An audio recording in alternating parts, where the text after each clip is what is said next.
ముందుగా రోహిణ్ రెడ్డి గారు నమస్కారం. వెల్కమ్. Thank you. ఇప్పుడు హైడ్రా అనేది ఎందుకు పుట్టింది అసలు? బేసిక్గా నేను చెప్పిన పాయింట్లన్నీ ఫేజ్ మేనేజ్ చర్చిద్దాం మనం. Sir, what is the motive? Sir, ముఖ్యమంత్రి గారు ఆలోచించారు అది. ఎందుకనంటే ముఖ్యమంత్రి గారు ఫస్ట్ గవర్నమెంట్ వచ్చిన తర్వాత ఇమ్మీడియట్ డ్రగ్స్ని కంట్రోల్ చేయాలనే ఉద్దేశంతో ఫస్ట్ టీనాబ్ అని పెట్టాడు.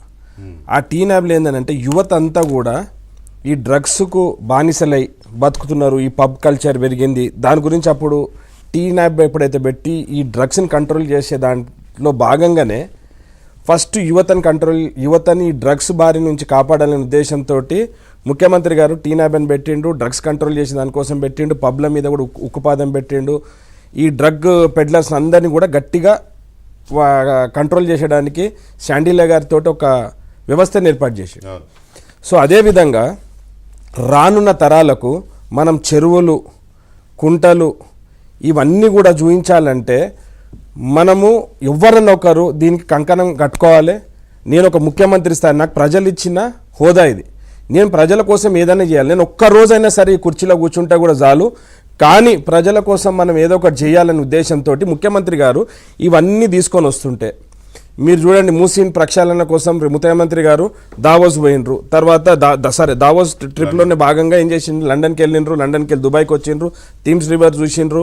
తర్వాత దుబాయ్లో కూడా చూసిన తర్వాత ఆయన ఏం చెప్పిండ్రు, ఈ మూసీ రివర్ని ఒక 55 కిలోమీటర్స్ దాని మూసీ కారిడోర్ తయారు చేస్తా అని చెప్పి ముఖ్యమంత్రి గారు అన్న తర్వాత టీఆర్ఎస్ నుంచి మళ్ళీ దుమ్మెత్తు పోసుడు, డ్రగ్స్ కంట్రోల్ చేస్తా అంటే దుమ్మెత్తు పోసుడు. పోనీ మొన్న వర్షాలు వచ్చినాయి, హైదరాబాద్ అంతా కొట్టుకపోయింది, అంతకు మొదలు ఒకసారి కొట్టుకపోయినప్పుడు కారణం ఏంటిది? ఏందనంటే ఈ చెరువులు, కుంటలు, నాలలు అన్నీ కూడా కబ్జాకు గురైన తర్వాత ఆ నీళ్ళు పోతానికి జాగలేదు.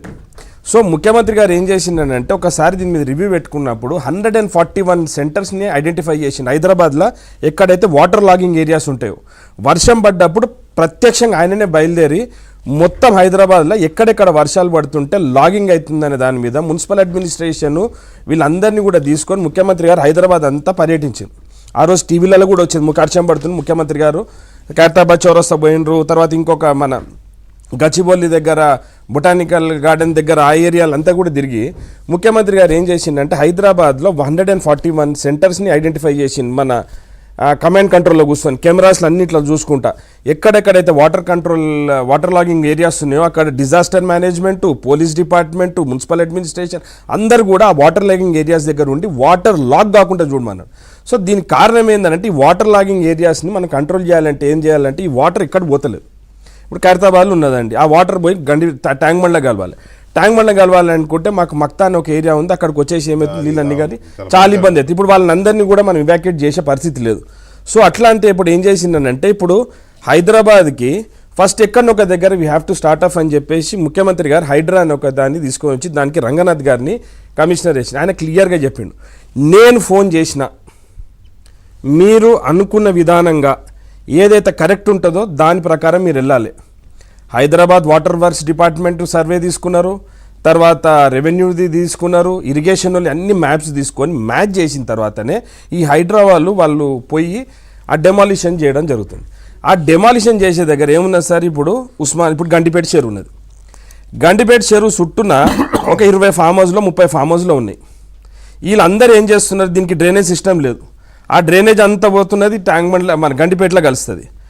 వాళ్ళు ఈ అంత వ్యర్థాలన్నీ కూడా గండిపేటలో కలుపుతున్నారు. ఈ వాటర్ మనం హైదరాబాద్ తాగుతాం.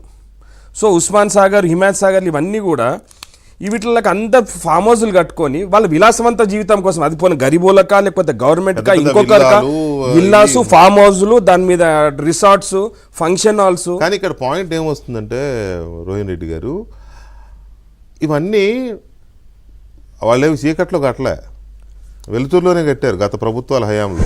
అదే బీఆర్ఎస్ ప్రభుత్వం కాదు, అంతకు ముందున్న ప్రభుత్వాలు కూడా చంద్రబాబు నాయుడు సీఎం గారు ఉన్నప్పుడు కొన్ని జరిగినాయి, రాజశేఖర రెడ్డి గారు సీఎం ఉన్నప్పుడు జరిగినాయి. ఇదేమి 30-40 సంవత్సరాల నుంచి హైదరాబాద్ ఇట్లా కబ్జా అవుతూ ఈ స్థాయికి వచ్చింది. అదే డెవలప్మెంట్, అదే కబ్జాలోనే డెవలప్ ఇమీడియట్ అనుమతులు ఇచ్చింది ఎవరు? So called departments. అంటే పంచాయతీరాజ్లో ఏం చేసిందంటే గ్రామ పంచాయతీ లేఅవుట్లు తీసుకొని అక్కడ ఉన్న సర్పంచ్లతో ఎవరితో పర్మిషన్ ఏదైనా కావచ్చు. ఇప్పుడు పంచాయతీలు ఇచ్చి ఉండొచ్చు, తర్వాత మున్సిపాలిటీలు అయినాయి, కుత్బుల్లాపూర్ కానీ, ఎల్బీ నగర్ కానీ, లేకపోతే ఈ చుట్టుపక్కల ఉన్న మున్సిపాలిటీలు ఉన్నాయి కదా, ఇవన్నీ వీళ్ళు పర్మిషన్ ఇచ్చుకుంటూ వచ్చారు. ఇప్పుడు కట్టినోడిని కూలగొడుతున్నారు, బాగానే ఉంది, ఓకే గుడ్ వెల్కమింగ్. సార్ మరి ఈ పర్మిషన్ ఇచ్చిన పరిస్థితి ఏంటి?